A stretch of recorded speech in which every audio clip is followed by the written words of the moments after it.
नमस्कार दोस्तों, स्वागत है आप सभी का आपके अपने YouTube चैनल अपनी क्लास में। दोस्तों, आज आपके राजस्थान बोर्ड कक्षा 12वीं में बायोलॉजी का जो पेपर है वो हुआ है। तो मैं आपको इस वीडियो के अंदर बायोलॉजी पेपर की संपूर्ण उत्तर कुंजी है वो बताने वाला हूँ। तो देखिए, सबसे पहले इस पेपर का सेक्शन है वो आता है, जिसका पहला प्रश्न है हाइड्रा में अलैंगिक जनन संरचनाएँ कौन सी है? तो वो है कलिका। तो पहले का ए ऑप्शन करेक्ट होगा। चलिए आगे देखते हैं। हमारे पास में दूसरा प्रश्न आया था यौन संचारित रोग का उदाहरण कौन सा नहीं है? तो वो नहीं है कैंसर। तो दूसरे का डी ऑप्शन करेक्ट होगा। चलिए आगे देख लेते हैं। तीसरा प्रश्न आनुवंशिक कोड जो मेथियोनिन का कोड लेखन नहीं करता है, तो मेथियोनिन की यहाँ पे कोडिंग कौन नहीं करता है? AUG codon. तो तीसरे का बी ऑप्शन करेक्ट होगा। चलिए आगे देख लेते हैं। चौथा प्रश्न लसिकाभ अंग का उदाहरण कौन सा है? तो थाइमस है। तो चौथे का ए ऑप्शन करेक्ट होगा। आगे देख लेते हैं।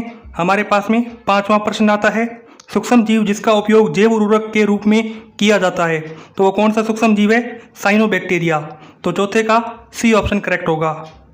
आगे आप देखिए, हमारे पास में छठा प्रश्न आता है एंजाइम जो DNA को खंडों में काटने का काम करता है, तो उसका नाम है प्रतिबंधन एंजाइम यानी कि रेस्ट्रिक्शन एंजाइम।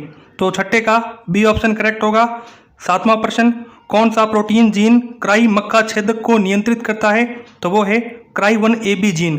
तो इस प्रकार से सातवें का डी ऑप्शन करेक्ट होगा। आगे आप देखिए, आठवां प्रश्न स्वस्थानीय इन सिटू जैव विविधता संरक्षण का उदाहरण कौन सा है? तो वो है वाइल्ड लाइफ सेंचुरीज वन्य जीव अभयारण्य। तो आठवें का ए ऑप्शन करेक्ट होगा। चलिए आगे देख लेते हैं। नौवां प्रश्न ग्रीन हाउस गैस का मुख्य उदाहरण कौन सा है? तो सबसे ज़्यादा होती है किसके द्वारा? कार्बन डाइऑक्साइड द्वारा। लेकिन यहाँ पर कार्बन मोनोऑक्साइड दे रखा है, तो ये गलत होगा। मीथेन बिल्कुल सही है, क्योंकि ये 11% योगदान देती है ग्रीन हाउस के अंदर। तो इस प्रकार से नौवें का सी ऑप्शन करेक्ट होगा।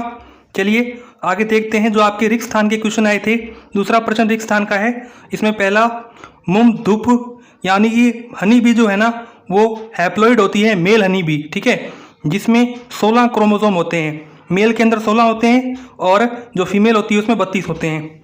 दूसरा मधुमेह के लिए उपयोग में लाया जाने वाला इंसुलिन जानवरों व सूअरों को मारकर उनके अग्नाशय से निकाला जाता था, तो ये आपको पता होना चाहिए। तीसरा जैव मात्रा के उत्पादन की दर को उत्पादकता कहते हैं, प्रोडक्टिविटी कहते हैं। चौथा वर्ष 2002 में दक्षिण अफ्रीका के जोहान्सबर्ग में सतत विकास पर शिखर सम्मेलन हुआ था, ये भी आपको पता होना चाहिए। यानी कि दोस्तों पेपर काफ़ी ईजी आया है।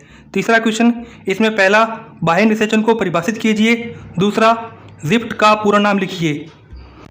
तो दोस्तों यहाँ पर जो होती है जाइगोट इंट्रा फर्टिलाइजेशन वाली जो तकनीक होती है वही है जिफ्ट टेक्निक, और इसके अलावा जिफ्ट टेक्निक भी होती है, ठीक है। तीसरा genotype capital R small y वाले पादप का फिनोटाइप क्या होगा? तो राउंड ग्रीन होगा।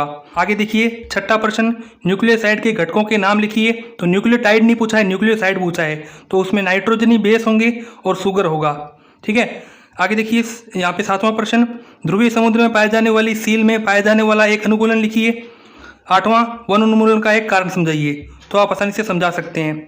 आगे देखिए सेक्शन बी आया था, तो इस सेक्शन बी के अंदर आपके जो बड़े बड़े क्वेश्चन आए थे तो इनके उत्तर भी बड़े बड़े हैं। तो 11वां देखिए लोबिया।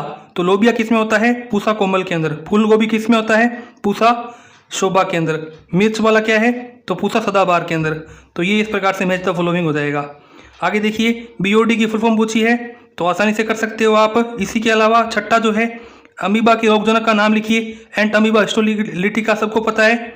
आगे चलते हैं। इसमें आप देखिए सेक्शन डी आया था, इसमें परागण से संबंधित प्रश्न पूछे गए हैं, और परिनिषेचन क्या होता है इससे संबंधित प्रश्न पूछे गए हैं। ट्रांसलेशन और लेक ऑपरेंट से संबंधित प्रश्न पूछे गए हैं। तो ये दोस्तों आपके बायोलॉजी का पेपर था। उम्मीद करता हूँ आपका पेपर अच्छा गया होगा। इस वीडियो में इतनी जानकारी थी। जय हिंद, जय भारत।